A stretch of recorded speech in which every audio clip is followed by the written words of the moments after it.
second Bob, I am really honored and privileged to present to you somebody that hardly needs any introduction. Noah Tishby is an Israeli actress. She's a writer, she's a producer, she's an activist. She's been on so many American and Israeli television and movies, and I'm not going to go through all this, but she is here with us in her capacity as a special envoy to the State of Israel for combating anti-Semitism. Other than that, I think that everybody knows who Noah Tishby is. So Noah, the floor is yours.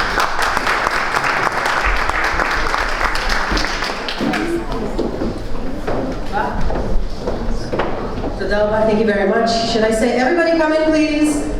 Hello? People are outside. Coffee's going to be there when we're done. Okay. Also, my mom should come back in. No, for real. My mom was out. She was here, and now she probably went to the bathroom break, and I'm starting. This is hilarious. Okay, so thank you so much. Yossi, thank you so much, Ibrahim, for having me and having this incredible discussion. It's an incredibly important discussion. Is my mom here? She's not. She's going to walk in a second. What's that? You have to wait for mom, I know, right? Okay, I want to start by saying something that is probably pretty apparent and obvious to every single Israeli here. How many Israelis do we have? Like full-on Israeli? Okay, great, the majority. That's what I thought. אז קודם כל זה הזיה שאני עומדת פה ומדברת באנגלית, באמצע ירושלים, באמצע ישראל, אבל יש לנו פה אורחים מכובדים וזה, אז אני יכולה לדבר באנגלית, זה נשמע לי מאוד מוזר. Alright, so I grew up in Israel, and as you all will probably relate to, I grew up with exactly zero anti-Semitism. Zero anti-Semitism. I thought this thing was completely settled after World War II. It's clearly lost. Nobody's anti-Semitic anymore. And all I needed to do was travel abroad. So my first experience with anti-Semitism, I was 17 years old. And I was on a boat on the way from Athens to the island of Ios in Greece. And this guy comes up to me. He's tall, he's cute, he's blonde, he's like young, and we start chatting and all that. And we walk out the deck, and it's like romantic moonlight. Hi, everyone. Come on back in. Just don't laugh while you're walking in. Thank you. So we start chatting, me and this young boy, and he comes up to me, and we start, and I go, where are you from? And he says, I'm from Germany. Where are you from? And I say, I'm from Israel. And as soon as I said that, I see his face kind of drop. And he becomes weird, and he goes quiet, and he has this look on his face, and I'm trying to like lighten things up, and also didn't want to ruin the night, right? Exactly. Thanks, Floor. I was like, look, it's okay. You know, our nations had a complicated past, but isn't it great that we were able to overcome it and make sure that it never happens again? And like, look at where we're at now. And he looked me straight in the eye, and he said, listen, we're not certain that that thing even happened. And if it did, there are a lot of books that say that it didn't, but if it did, you guys took all the money that we gave you and used it for your wars. Clearly he didn't get lucky with that. That was when I got introduced to the concept of Holocaust denial and distortion. Now it was about 2010 when I was at home. It was like 11 o'clock at night, and I was browsing this new and exciting platform. It was called Twitter.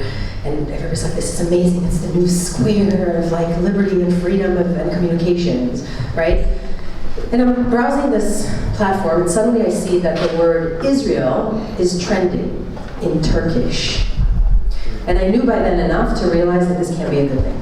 So I looked it up, looked around, and I was like, what's going on? What happened? And I see that Israel just killed 9 peace activists. And obviously you all know the story, and I was like, this is not exactly, I'm sure this is not the truth, and I looked it up and realized what had actually happened, which is a boat with some activists and a couple of terrorists, no big deal. just sprinkled with a couple of terrorists was trying to break the blockade that Israel and Egypt had put on Gaza to prevent Hamas from firing. You all know the story, right? But what I saw at the time was how fake news is becoming reality online in a matter of seconds. Now this was 2010, and I was blown away by this. I'm like, this is not what's supposed to happen. This is the time, this is where I got into activism. Because what came out online was that Israel just kind of jumped on this love boat, right? Just killed 9 activists all of a sudden. And I'm like, I can't let this, whatever it was that was kind of like an acute Hasbara problem of Israel, I realized that it's becoming an existential threat on the country. So I started the first pro-Israel online advocacy and rapid response organization called Act for Israel. It was in 2011. We basically, we tweeted like crazies, we analyzed stats, we created PowerPoints, we sent bloggers to Israel, we tried to spread the truth, we wrestled with this new phenomenon called online trolls, right? And this was in 2010, so I was like followed by Radio Hamas back then, and I got my first online threat back then, right? I'm like, ugh. I took it to the police at the time, but they had no idea what to do with that, obviously. So my advocacy started online, I grew up online, and I have what we call in America, lived experience. I've done my best to spread the truth about Israel online, but what I didn't understand at the time was that what I was seeing was not simple political debate, right? So I thought, here I was kind of going, all right, I'm just gonna tell them the truth about Israel, and then they'll understand, right? It's fine. They just need to know that that's not exactly how it happened. But that wasn't the case. And it took me a long time to realize that this hate that we're seeing online, this vitriol, this like seething, like foaming at the mouth kind of hate about Israel, was nothing more than new anti-Semitism. New and improved. Anti-Semitic 2.0. Now, let me just explain, all right? Again, as we've said here many times, it's not about criticizing Israeli policies or Israeli government, okay? Israelis do this better than anybody else. We know how to criticize ourselves, okay? But this is about delegitimizing Israel's right to exist and constantly demonizing. Now let me tell you this, it's a challenging kind of like thing to decipher for us in Israel. כי אנחנו לא מבינים את ההבדל בין אנטישמיות למה הבעיה, אבל זה בסדר לבקר, זאת אומרת, קשה לנו כאילו להבדיל בדיוק מה זה מה. So my friend, Yossi Klein Halevi, gave this example, which I thought was brilliant, and I was like, I'm going to just steal this and run with it. He said, great, you can take it. So he basically said that throughout history, right, the Jew was used to describe whatever it is that is loathsome in society at that particular moment, okay? So in the early days of Christianity, the Jew is the Christ killer and the blood drinker, right? Under Nazism, the Jew was the ultimate race polluter. In communism, the Jew is the capitalist pig, or the communist, depending on who you're asking, right? So the Jew, whatever's bad right now, oh, it's clearly the Jew, okay? Now, what is in our polite society right now the most loathsome thing to be? Thank you. White. Supremacist. Racist. Thank you. Colonialist. Apartheid. Now, lo and behold, who is to blame for all these horrible traits? The Jews. If not the Jewish state. Okay? If not the Jewish state. Now, it's not about, Israel's obviously not without its faults, okay, but no country is. But Israel's also the only country in the world in which its mere existence is being questioned, okay? Israel's the only country in the world that has its own Wikipedia entry, the legitimacy of the state of Israel. Check it out, תסתכלו, the legitimacy of the state of Israel. North Korea doesn't have that. It's funny, but it's like, it's horrible, right? We're the only country that has this. And online delegitimization of Israel's right to exist is this new, hip, social justice cause. Denying Israel's right to exist as a Jewish state is now, in certain circles, the norm. It really is. Now I'm going to talk about numbers in a little bit, but as Ambassador Glassman, you said in your book, numbers should not be what drives us. I have real life experience. It took me a long time to decipher what it is that I'm seeing and actually understand what it is. So now, first of all, I want to acknowledge my mom who came back here. Hi! I was looking for you. We got like, there you go. So, here's where we are. If you are openly Jewish online, you know what I'm talking about. We call it, it's literally surfing the web while Jewish, or as journalist Eve Barlow, she coined this phrase, social media pogrom. All right, which is a controversial concept, but it's true. Because Jews are being ousted from liberal circles, their feeds are being attacked, my feed is being attacked all the time. This is a new way of marginalizing Jews yet again. Hate is all around us all the time. You literally post, I post Shabbat Shalom everyone, and I get back, free Palestine, you Zionist bitch. I know, I use this word on purpose. That's what I get. That's what you get online, all the time. In May 2021, everybody saw it. So what us activists saw was going on for a very long time, the whole world saw. There was a flood of hate, flood of anti-Semitism, online, offline, anti-Israel hate. It was not surprising for us because we kind of said this was coming. We talked a lot about the differentiating between anti-Semitism and criticism, right? And Deborah, you talk about this in your book, and this Stuart Potter, Supreme Court judge, when he said about pornography, I know it when I see it, right? It's the same thing with anti-Semitism versus criticism, right? We know it when we see it. It's like a woman, we know the difference, right? Between a compliment and harassment, right? We can tell the difference. We know the difference between criticism of Israel, which is legitimate, and anti-Semitism. And when we look at those images of criticizing Israel in cartoons, where they use images from Nazi Germany, we know what this is.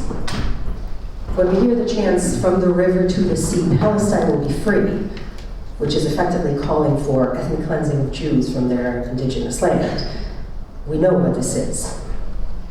So we know what this is, we don't need the stats, but let me give you a couple, just because we're here, okay? So the stats are horrible. Okay, so anywhere between 69% overall, and specifically between May 6 and May 26 of 2021, 84% of anti-Semitism online was anti-Israel. 84%, only 10% was what we call classic anti-Semitism, which is like, you know, the Jews are vermins and that, and 6% was Holocaust denial. So the majority, between 69 and 84% of anti-Semitism online is anti-Israel, using all these coding like words like, you know, Zion Nazi and so on and so forth. Also 60% of all anti-Semitism online is expressed in English, which is something also that is very interesting. As we know, online goes offline. It just does. We see this, you know, Jonathan Greenblatt talked about this before, about the rise in anti-Semitic attacks. 2020 last year was like a record high of anti-Semitic attacks. Enforcement at this moment is still abysmal. Even with policies in place, companies have failed to, they have various policies, we're going to discuss this later. But in a report from the Center for Countering Digital Hatred, the big 5 social media companies failed to remove 84% of anti-Semitic posts. So this goes not just for lack of policies, because we don't have enough, but also for lack of underreporting, because people don't know what is anti-Semitic and what isn't. So people don't know to actually report it. Now we need to acknowledge and take on, as activists, as ministers, as people that are working in this field, the fact that a big, big majority of today's anti-Semitism is directed at the Jewish state. Now, Prime Minister Yair Lapid created my role, and he called it combating anti-Semitism and delegitimization on purpose, to push this point forward, to actually make people kind of take this on. A lot of the times, especially in America, people are like, you know, I don't want to get the two mixed, and we're here to say, no, no, these two are absolutely mixed. You see, the thing is this, and this is it's a challenging concept to admit, but most likely, God willing, a Holocaust would not happen again. God willing, right? Most likely.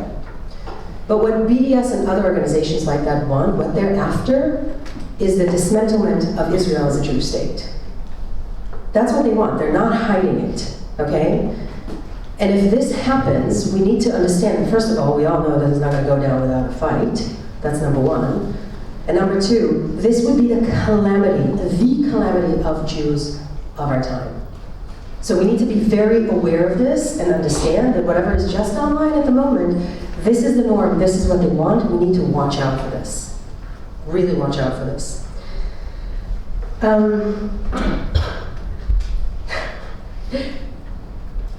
It may be controversial, but literally, I mean, supermodels are calling out for this without shame. So it's just out there. So, where do we need to go? First of all, we do believe that social media companies want to do more. They do. They want to do more, and we need to help them do this. We need to help them get there. So, we would like to call and help coordinate a special task force and a working plan to join forces to get the big 4 tech companies, that's Meta, Google, Twitter, and TikTok, to develop tools and policies to fight anti-Semitism together. And there's actually a model for this. The model for this that we can use is the Global Forum for Countering Terrorism. Okay? So the Global Counterterrorism Forum is an informal, apolitical group that works with the big tech companies and policymakers in order to reduce the vulnerability of people worldwide to terrorism. They share experience and expertise to develop tools and strategies, and they've also given information to smaller companies by getting the big companies, the smaller companies follow. We would love to create the Global Forum for Countering Anti-Semitism, and we think it's about time to do that. That's number one. I would also like to use this opportunity and acknowledge Meta. Meta, yes, the company formerly known as Facebook. Meta, yes, that's Giordano. Meta is the only company that has a, out of the big 4, it's the only company that has a designated person dedicated to Jewish issues. Giordano Cutler, who's the public policy director for Israel and the Jewish diaspora. Thank you, Giordano. We're going to we'd like to encourage other companies to have a specific person so we can work with that person and actually combat this old age, the oldest form of anti-Semitism. Now, we do know these lines, we talk about them all the time, right? We say this, the Jews, it starts with the Jews, it doesn't end with the Jews are the canary in the coal mine, the society which turns on its Jews turns on itself. And as of right now, the internet, which turns on its Jews, will turn on itself. And right now, it's turning on its Jews.